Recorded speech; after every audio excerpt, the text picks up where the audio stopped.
One day, James had to wait at the station till Edward and his train came in. This made him cross. Edward laughed, and James fumed away.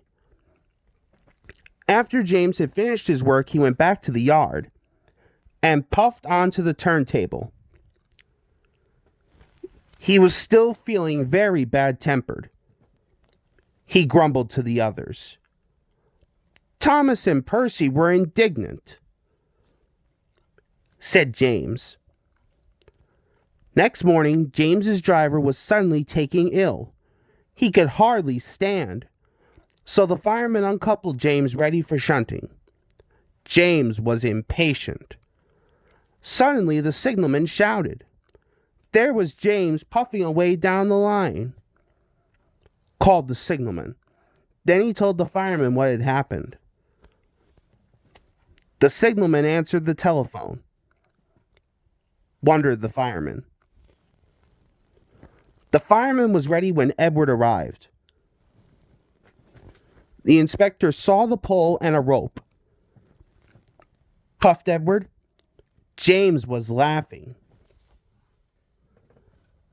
He chuckled to himself. Suddenly, he was going faster and faster. He realized that he had no driver. Called Edward. Edward was panting up behind with every ounce of steam he had. At last, he caught up with James. Called his driver. The inspector stood on Edward's front, holding a noose of rope in the crook of the shunter's pole. He was trying to slip it over James's buffer. The engine swayed and lurched. At last, he shouted. He pulled the noose tight.